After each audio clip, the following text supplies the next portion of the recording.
మార్కాపురం జిల్లా పొదిలికి చెందిన ప్రముఖ ఆర్యవైశ్య నాయకులు, టీడీపీ నాయకులు గునుపూడి భాస్కర్ తీరుపై గిద్దలూరు నియోజకవర్గం మాజీ ఎమ్మెల్యే, మార్కాపురం నియోజకవర్గం వైసీపీ ఇన్ఛార్జ్ అన్న రాంబాబు నిప్పులు చెరిగారు. ఆర్యవైశ్యులకు అన్యాయం జరుగుతుంటే ఏం చేస్తున్నావు భాస్కర్ అంటూ విమర్శలు గుప్పించారు. ఆర్యవైశ్యులకు న్యాయం చేయలేనివి మున్సిపల్ చైర్మన్గా వచ్చి ఏం చేస్తావని ఎద్దేవా చేశారు. ఈరోజు ఈ ప్రెస్ మీట్ పెట్టిన దానికి ప్రధాన కారణం పొదిలి ప్రాంతానికి చెందిన ప్రముఖ తెలుగుదేశం పార్టీ నాయకులు, ఆర్యవైశ్య ప్రముఖులు, ఈ ప్రాంత ప్రజలు ముద్దుగా పిలుచుకునేటువంటి భాస్కర్ అన్న, అంటే నాకు తెలిసినంత వరకు గునుపూడి భాస్కర్ గారు, వారి పార్టీ అధ్యక్షుడు గౌరవ ముఖ్యమంత్రి వర్యులు శ్రీ చంద్రబాబు నాయుడు గారికి ఒక లెటర్ పంపిస్తూ, ఆ లెటర్లో తనకు మున్సిపల్ చైర్మన్గా పదవిని ప్రసాదించమని, అలాగే తన గురించి, తన కుటుంబ నేపథ్యం గురించి, సేవల గురించి ఇవన్నీ రాసుకొని లెటర్ పంపించడం జరిగింది. ఆ లెటర్లో ఎలాంటి వివాదం ఏం లేదు, ఆయన ఇష్టం, అది మాకు సంబంధం లేని విషయం. కానీ భాస్కర్ అన్న, అంటే గునుపూడి భాస్కర్ గారు పాపం పొరపాటున ఒకటి మిస్ అయినారు అనేది నా ఉద్దేశం, గుర్తు చేయదలుచుకున్న వారికి. గత సంవత్సరం మాజీ ముఖ్యమంత్రి వర్యులు, వైఎస్ఆర్ కాంగ్రెస్ పార్టీ అధినేత, మా అందరి అభిమాన నాయకులు శ్రీ వైఎస్ జగన్మోహన్ రెడ్డి గారు పొగాకు రైతులకు అండగా నిలబడేదానికి, వారిని పరామర్శించేదానికి పొదిల్లో ఉన్నటువంటి పొగాకు బోర్డు సందర్శన కోసం వచ్చిన రోజు తన ఇంటి మీద నుంచే వైసీపీ వాళ్ళ మీద రాళ్ళు లేపించింది. తన ఇంటి దగ్గరనే మహిళల్ని నిలబెట్టి నిరసన కార్యక్రమాలు చేపట్టింది. మా కార్యకర్తల మీద, నాయకుల మీద సుమారు 50 మంది మీద కేసులు పెట్టించింది కూడా ఆయన మర్చిపోకుండా రాసి ఉంటే బాగుండేది అనేది నా అభిప్రాయం. అది రాసి ఉంటే ఆయనకి ఇంకా మంచి మార్కులు వచ్చిండేవి, ఇంకా త్వరితగతిన సీటు లేకపోతే నామినేటెడ్ పోస్టు వచ్చిండేది పాపం. ఎందుకో భాస్కర్ అన్న అది మిస్ అయినారు, అది గుర్తు చేద్దామని చెప్తా ఉన్నాం. ఆ తదుపరి అదే లెటర్లో, అంటే ప్రధానంగా నేను ఇది చెప్పడానికే చేసింది, అదే లెటర్లో ఆర్యవైశ్యుడైనటువంటి అన్నా రాంబాబు గత ఈ అసెంబ్లీ ఎన్నికల్లో పోటీ చేసినప్పటికీ నేను నా కుటుంబానికి ఉన్నటువంటి వైశ్యుల్లో ఉన్నటువంటి పటుత్వంతో 80% ఓట్లు అన్నారాంబాబుకు వ్యతిరేకంగా ఓట్లు వేయించినాము అని చెప్పేసి కూడా పొందుపరచడం జరిగింది. నేను ఈరోజు భాస్కర్ గారిని అడుగుతా ఉన్నా, భాస్కర్ అన్న, 80% ఓట్లు వేయించినారు మీరు, సంతోషం. మీరు ఆ పార్టీలో బ్రహ్మాండమైనటువంటి గొప్ప నాయకులు, సంతోషం. 80% ఓట్లు వైశ్యుల్లో వేయించి అన్నారాంబాబు ఓటమికి కారకులైన మీరు వైశ్యులకు జరిగితే ఇబ్బందులు జరుగుతుంటే ఎక్కడ నిద్రపోయినారు, ఏం చేస్తున్నారు?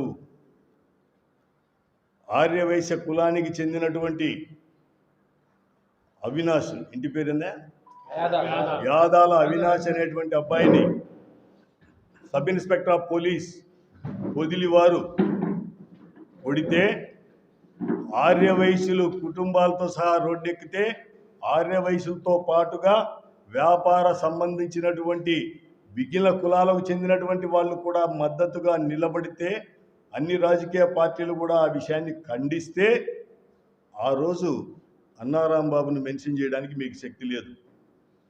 ఏం అన్నారాంబాబును ఓడించినాం, నాకు మున్సిపల్ సీట్ ఏమని అడుగుతున్నారే?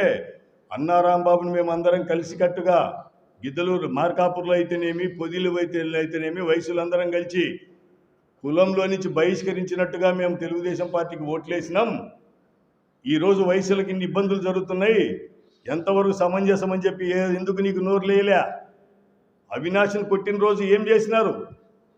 ఇంతమంది ధర్నా చేసి రోడ్డు ఎక్కితే ఆ సబ్ ఇన్స్పెక్టర్ ఆఫ్ పోలీసు వారిని మీరందరూ గెలిపించుకున్నటువంటి శాసనసభ్యుడు మార్కాపూర్కు ప్రమోషన్ మీద వేపిస్తాడా?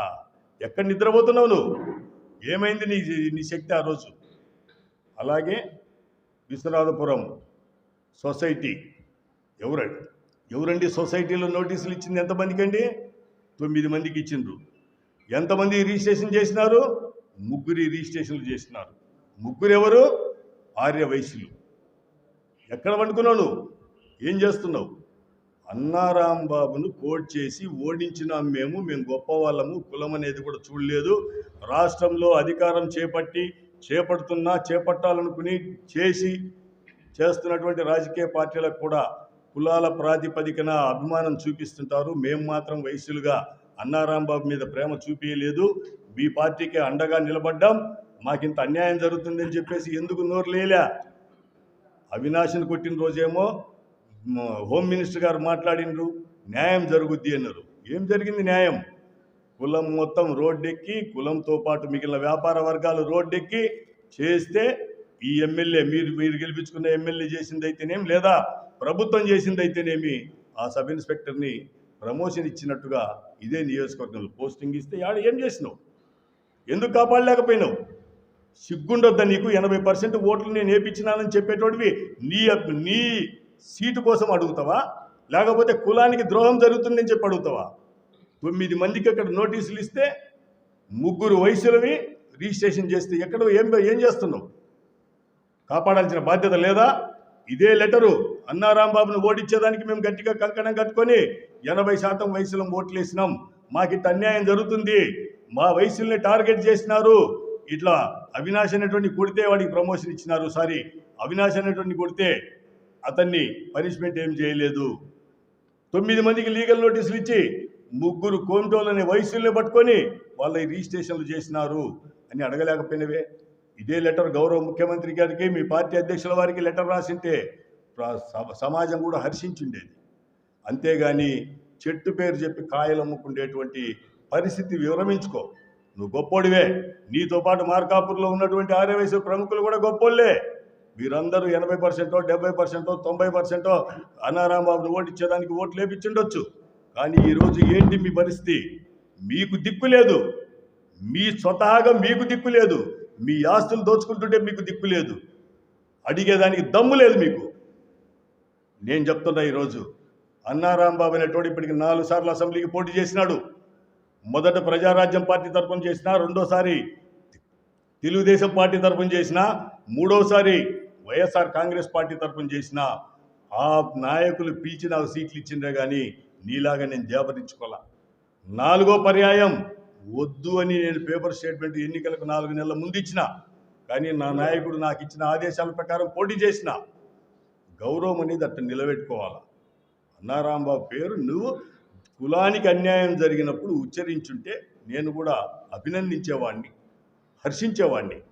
అట్లా కాకుండా నీ వ్యక్తిగత స్వార్థం కోసం ఈ రీతికి చేయడం అనేది దుర్మార్గం. నిన్ను నమ్మి ఓట్లేసినారు.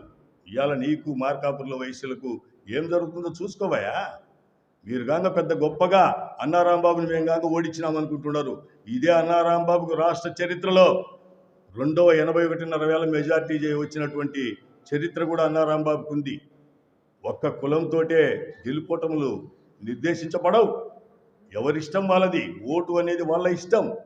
వాళ్ళ అభిమానంతో, వాళ్ళ ఆలోచన విధానం ప్రకారం వేసుకుంటారు. మాకేం అభ్యంతరం లేదు. ప్రజాస్వామ్యంలో గెలుస్తాం, ఓడతాం, దానికి కూడా విరిసేదేం లేదు. కానీ ఇంత దుర్మార్గం జరుగుతుంటే ఏం చేస్తున్నావు? 80% ఓట్లు వయసులవి గుత్తమొగతాగా నీకు నీ కుటుంబాన్ని చూసి నిన్ను నమ్మి ఓట్లు వేపిస్తే 3 రిజిస్ట్రేషన్లు వయసులై జరిగితే ఏం చేసినావు? ఎవరు చేసినాయనా? మీ పార్టీకి చెందినటువంటి సొసైటీ అధ్యక్షుడే కదా. ఎవరికి చేసింది? మీ పార్టీ మండల అధ్యక్షుడికి చేస్తారా? మీ పార్టీకి చెందిన కార్యకర్తలకు చేస్తారా? ఇంకెవరు దోచుకోవాలనుకుంటున్నారు? నువ్వేం చేస్తున్నావు? ఎందుకు ప్రశ్నించలేకపోయినావు? ఓట్లు వేయించడమే కాదు, ఓట్లు వేయించడంతో పాటుగా మనల్ని నమ్మి మన మాటను గౌరవించి ప్రజలు ఓట్లు వేయించినప్పుడు వాళ్లకు అండగా నిలబడాల్సిన బాధ్యత కూడా ప్రతి కార్యకర్త, నాయకుడు కూడా తీసుకోవాలా. దాన్ని విస్మరించినవు. మంచిది కాదన్నా భాస్కర్ అన్న. నా పేరు ఉచ్చరించేది అటువంటి వాటికి ఉచ్చరించు. అలాగే ఈ సొసైటీ అధ్యక్షుడికి కూడా మళ్ళీ గతంలో సూక్ష్మంగా చెప్పినా, ఇప్పుడు క్లియర్గా చెప్తా ఉన్నా. ఏం పేరు నా సొసైటీ అధ్యక్షుడు? మీగడ ఈశ్వరరెడ్డి గారికి కూడా తెలియపరుస్తా ఉన్నా. మీగడ ఈశ్వరరెడ్డి గారు మిమ్మల్ని సొసైటీ అధ్యక్షుడిని చేసింది ఈడ ఉన్న వయస్సుల్ని బ్లాక్మెయిల్ చేసి ఏదో ఒక రూపేణ దండుకోవడానికి కాదు మిమ్మల్ని చేసింది. మిమ్మల్ని అధ్యక్షుని చేసింది పరిరక్షించేదానికి. మిమ్మల్ని అధ్యక్షుని చేస్తే మీరేం చేసినారు? మీ యాక్టివిటీనే మీరు సొసైటీ అధ్యక్షుడిగా వచ్చిందే ఈడ దండుకోవాలి, దౌర్జన్యంగా దోచుకోవాలనేటువంటి భావాలు కనిపిస్తున్నాయి. విరమించుకోండి. ఇప్పటికీ 3 రిజిస్ట్రేషన్లు చేసినారు. నాకు ఓట్లు వేయనంత మాత్రాన వాళ్లకు నా మీద అభిమానం లేదేమో. సమాజంలో అన్ని విధాలా గౌరవ స్థానంలో ఉండేటువంటి వయస్సులు ఇంత తన స్వతహాగా అన్యాయం జరిగినా కూడా దౌర్భాగ్యం ఏంటంటే దాన్ని కూడా వాళ్ళు విస్మరించి సిగ్గన్న లేకుండా మేము తెలుగుదేశం పార్టీకి ఓట్లు వేసినాం, తెలుగుదేశం పార్టీనే మేము పుట్టినప్పటి నుంచి ఉన్నాం, అయినా కానీ మాకు అన్యాయం జరగదు ఈ పార్టీలో అంటారు.